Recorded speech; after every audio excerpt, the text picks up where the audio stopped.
You're fired. That's what Israel just told UNRWA. The Israeli Foreign Ministry has informed the United Nations in writing that it is ending its cooperation with UNRWA.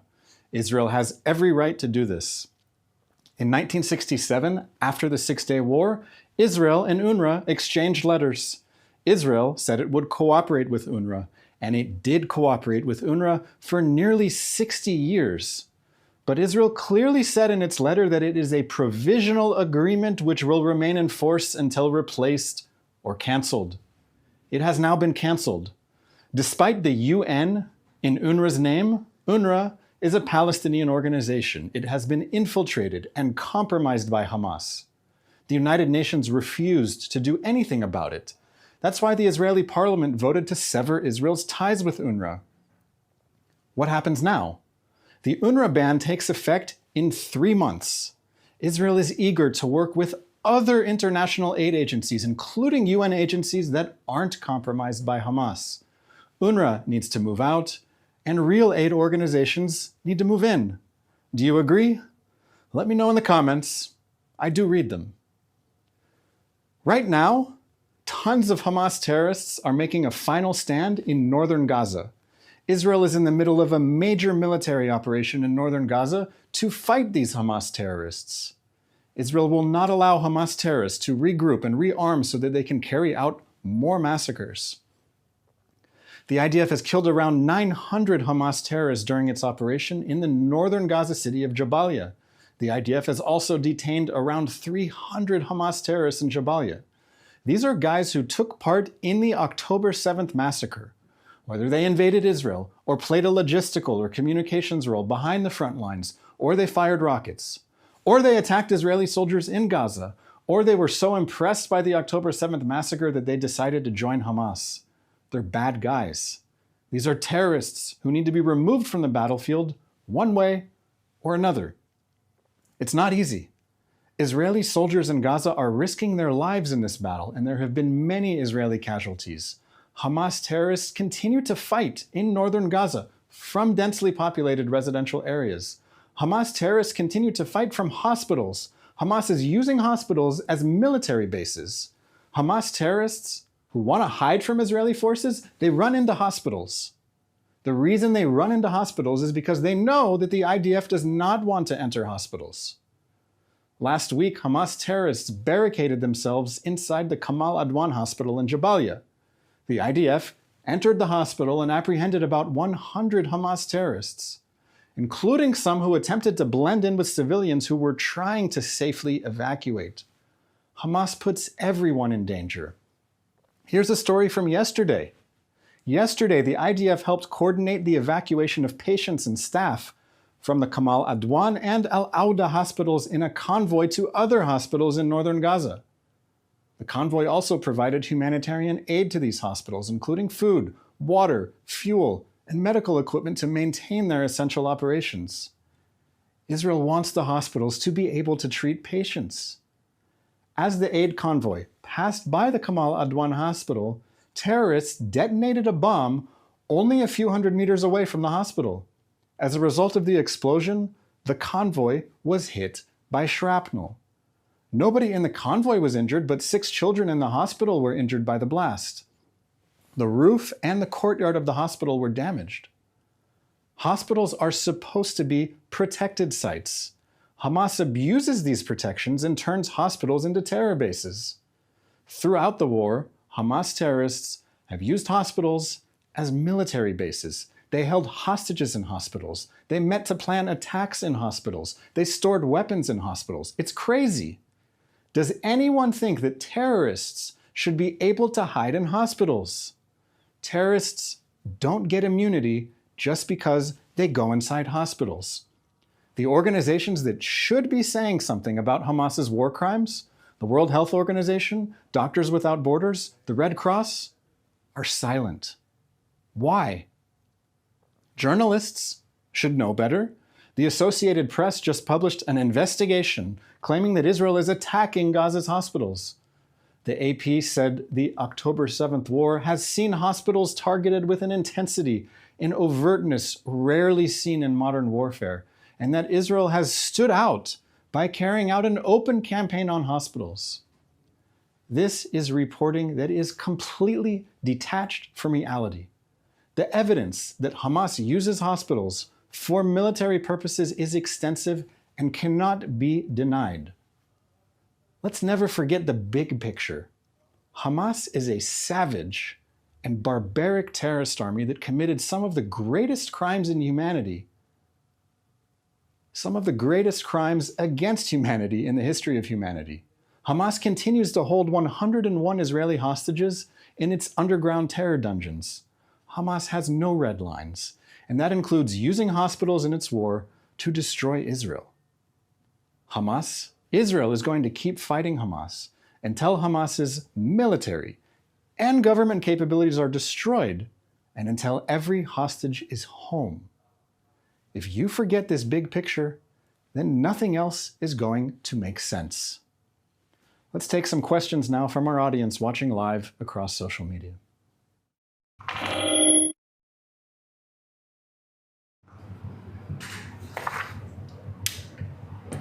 Our first question comes from Instagram Live. What's Israel's plan for returning residents of northern Israel to their homes? It's been over a year since 60,000 people had to flee their homes. Yes, the Israeli Prime Minister addressed this question recently. He traveled to northern Israel, and he said, with or without an agreement, the key to restoring the calm and security in the north, the key to returning our residents in the north safely to their homes, is first to push Hezbollah beyond the Litani. That's the river in southern Lebanon. Hezbollah needs to go north of it. And the Prime Minister said, second is to strike at any Hezbollah attempt to rearm itself. And third is to respond vigorously to any action against us. So simply put, he said, enforcement, enforcement, enforcement, and cutting off Hezbollah's pipeline from Iran through Syria. So again, let's recap. 60,000 Israelis in northern Israel were forced to flee their homes a year ago because Hezbollah was firing anti-tank missiles at their homes and was firing rockets at their homes and continues to send these things and suicide drones into all of northern Israel. So 60,000 Israelis who were living in northern Israel had to relocate. They cannot go back home until Hezbollah is not on the other side of the border, a short distance away, pointing anti-tank missiles at their homes, ready to invade Israel, ready to carry out another October 7th massacre. So Israel would like to see a diplomatic solution that will end the war in Lebanon with Hezbollah far from the border and not coming back, and the Lebanese army taking Hezbollah's place in southern Lebanon. But if this doesn't happen, if there is no diplomatic solution that disarms Hezbollah and pushes it farther away, then Israel's military operation will continue and Israel will keep pushing Hezbollah away. We have seen in many media outlets that Iran is saying that it's going to fire ballistic missiles at Israel. What's Israel's plan with regard to this? Yes, it's a bit crazy that this is the new normal. Iran fired ballistic missiles at Israel in April, over 100. It fired around 200 ballistic missiles at Israel in October. And it's saying that it's going to fire more ballistic missiles at Israel. So the people of Israel right now are sitting and waiting, wondering what's going to happen if Iran fires ballistic missiles at Israel. Are they going to hit our cities? Are hundreds of people going to be killed? We don't know. But what we do know is that recently Israel carried out a military operation in Iran that destroyed some of Iran's air defenses. So I would ask the Iranian regime, exactly what are you thinking? What is your plan? Why are you trying to do this? Knowing that Israel is capable of responding with great force inside Iran and that Iranian defenses are not in place like they once were. So it doesn't make sense that Iran would be doing this, except if you understand what the Iranian regime is about. It's very clear that the Iranian regime wants to destroy Israel. It sees an opportunity to pressure Israel. It sees an opportunity to attack Israel. It's been sponsoring Hamas and Hezbollah and the Houthis in Yemen and militias in Iraq and so on. But to give a short answer to the question, I'm sure that if Iran makes the mistake of firing more ballistic missiles at Israel, especially more than it did in the past, that the response from Israel, again, is going to be more severe than it was recently. The next question is in regard to UNRWA. Like you just mentioned, Israel has cut off ties with UNRWA. What's Israel's plan for humanitarian aid in Gaza if Israel can't work with UNRWA? So first of all, the new law takes effect in 90 days from the moment it was passed, and that was a number of days ago. So we're saying just under 3 months will the law take effect. Until that moment, Israeli officials are allowed to cooperate with UNRWA, but after the 3-month period is up, a new plan will have to be in place. And it's not just a question for Israel, for the Israeli government, it's a question for the entire so-called international community that wants to see additional deliveries of humanitarian aid to Gaza. The right response to the banning of UNRWA is to say it's great that it finally happened because UNRWA was horrible and it was doing a horrible job. Israel was sending massive amounts of humanitarian aid into Gaza.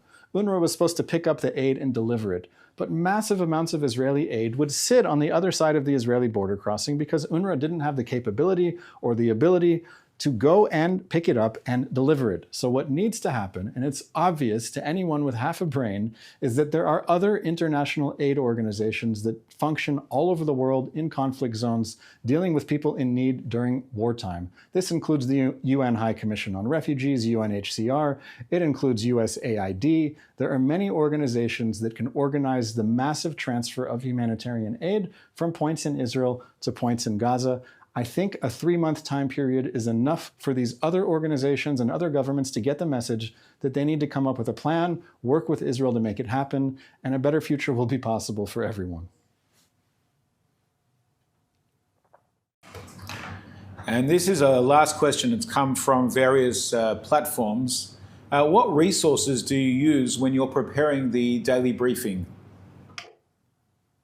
I like that. So the question is, where in effect do I get my news and information so that I can relay it to you? Obviously, I don't just make it up. I have to be doing extensive research before I appear on a live broadcast. So there's a number of things that I do, which is first, I read all of the press releases, tweets, statements, comments from different Israeli government agencies. This includes the Prime Minister's Office, the Ministry of Defense, the Ministry of Foreign Affairs, the Israel Defense Forces, COGAT, which is the branch of the IDF that's dealing with humanitarian aid.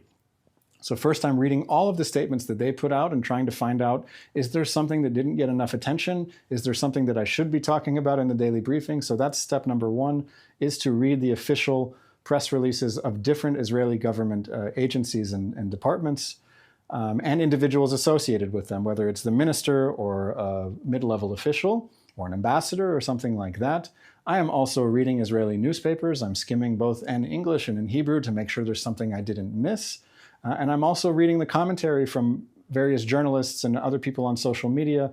I follow a diverse group of people, journalists, commentators, analysts in Israel, around the world, in the Middle East, in the US. So when I'm skimming my Twitter feed, I'm getting a diverse array of perspectives. And all of these things help me create this product that we call the Daily Briefing. So it's official government press releases, it's solid news reporting, and it's reading commentary from others and putting them all together so we can present something to you in a few minutes of your time. So thank you for that question.